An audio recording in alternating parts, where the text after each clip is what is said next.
comment réaliser donc une nomenclature de végétaux et les cibler dans des secteurs avec Revit. Bonjour, je suis Pascal Camliti, architecte et formateur Revit. Aujourd'hui, je vais vous présenter un tutoriel sur comment réaliser une nomenclature qui va vous permettre de géolocaliser, enfin de localiser pardon, dans des secteurs précis des végétaux. Donc c'est des personnes donc, qui m'ont demandé en coaching, donc des paysagistes qui m'ont demandé comment faire ceci de manière à pouvoir gagner du temps très rapidement avec Revit. Alors c'est un petit script Dynamo, vous allez voir, c'est hyper simple, hyper rapide à créer. Avant de démarrer ce tutoriel, je vous rappelle qu'en cliquant sous la vidéo, vous allez pouvoir cliquer sur le lien qui est sous la vidéo pour pouvoir rentrer votre prénom et votre email. Ainsi, vous allez pouvoir recevoir tous les jours mes conseils de Revit gratuits par email. Pour ceux et celles qui veulent aller encore plus haut, il y a la box, donc vous pouvez cliquer sur le lien qui est sous la vidéo, vous rentrez votre prénom, votre mail, et ensuite vous êtes basculé sur la page qui vous présente la box. Ainsi, vous pouvez récupérer les scripts, les éléments, etc., tout ce que vous trouvez, donc des végétaux, parce que vous verrez qu'il y a plein de végétaux dans la box aussi, pour pouvoir passer au niveau supérieur. Allez, c'est parti pour ce tutoriel. Donc, pour pouvoir réaliser ce type de nomenclature avec des géolocalisations, enfin des localisations par secteur, vous allez voir, c'est hyper simple. Alors là, je vais vous montrer, donc je vais revenir dans la vue en onglet. Je vais vous montrer comment on fait ça. Je vais partir sur un nouveau projet. Comme ça, au moins, on va partir à blanc. Nouveau projet. Je vais prendre le gabarit architectural, histoire que vous ayez la même chose, hein, histoire qu'on ne soit pas des éléments différents. La première chose à faire, c'est que vous devez aller dans l'onglet Gérer, et vous allez aller dans Paramètres du projet.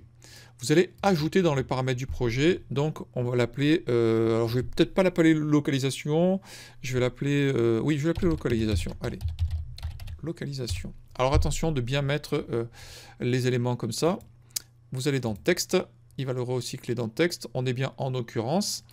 On descend ici, on va aller directement sur plantes, de manière à pouvoir attribuer la localisation pour les plantes. Une fois que ça c'est fait, ce que vous allez faire, c'est que vous allez aller dans l'onglet architecture, vous allez tracer des séparateurs de pièces, donc qui serviront de secteur où vous allez placer vos végétaux. Donc là, on va faire allez, 3 secteurs. Ensuite, on va placer des pièces. On va faire hop, hop, hop. Là, je vais mettre des étiquettes de pièces. Voilà. Et là, je vais l'appeler, hop, on va appeler secteur 1. Secteur A, pardon. Secteur A, je vais y arriver. Hop. Secteur B. Et secteur C. Voilà, comme ça, moi, on aura les secteurs, on va pouvoir les identifier facilement. Ensuite, vous allez faire VG sur le clavier, vous allez descendre dans Plantes, parce qu'autrement, par défaut, elles n'apparaîtront pas. On va faire OK ici. Là, ce que je vais faire, c'est que je vais récupérer mes plantes, histoire d'en avoir pour que ça aille plus vite. Pour le tuto, je vais faire CTRL V, je place mes plantes. Alors, si vous ne les voyez pas, vous pouvez aussi travailler en plan de masse. Hein. En général, on travaille en plan de masse. Mais là, je vais mettre sur le niveau 0, vu que j'ai activé. Ce que je vais faire, que je vais en mettre donc 2 ici. Ici, le secteur est un peu plus grand, donc là, je vais faire une copie multiple, histoire d'en avoir 5, 6, 1, 2, 3, 4, ici, et là, je vais en mettre 2 ici, et lui, je vais le dupliquer ici. Donc, ce qui veut dire que lorsque vous allez sélectionner alors, les éléments, on voit que par défaut, la localisation était erronée, hein, mais c'est pas un problème. Donc du coup, normalement, vous devez avoir aucune localisation ici. On voit que le secteur, c'est l'ancien nom du secteur qu'il a récupéré de mon ancien test. Donc là, normalement, vous devez avoir quelque chose qui est la localisation qui est vierge. Là, ce que vous allez faire ensuite, vous allez dans l'onglet Gérer, vous allez lancer Dynamo, vous allez lancer le script que j'ai réalisé. Je vous rappelle que vous devrez installer Rhythm comme package pour pouvoir utiliser ce script. Donc on a les catégories, les éléments, on a Rhythm ici, on fait les pièces, on rajoute un élément de texte de séparation, et après on va aller dans localisation, ici, pour exécuter la chose. Donc là, je vais réduire le script. Ici, alors on va enregistrer. Ce que je vais faire, c'est que je vais le réouvrir avec le bon projet, autrement ça ne fonctionnera pas. Faites attention. Hop, donc voilà.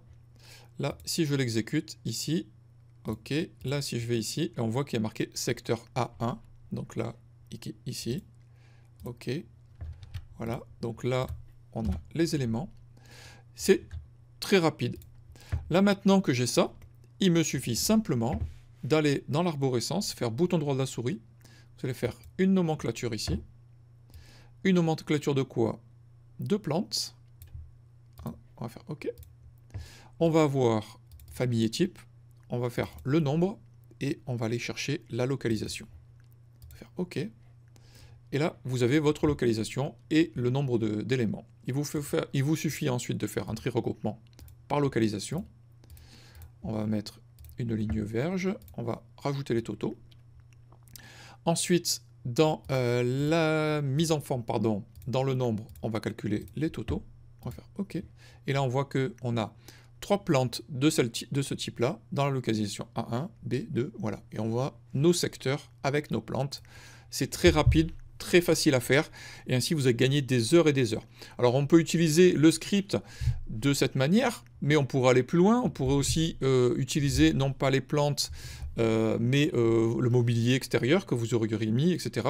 De manière à pouvoir sortir des nomenclatures précises par secteur pour savoir où vous avez les éléments, pour pouvoir ensuite faire un chiffrage. On pourrait sortir des chiffrages pour savoir combien on a de végétaux et le prix qui correspondrait.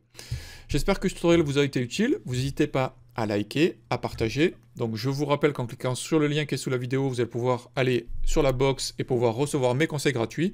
Vous regardez les vidéos à droite et à gauche.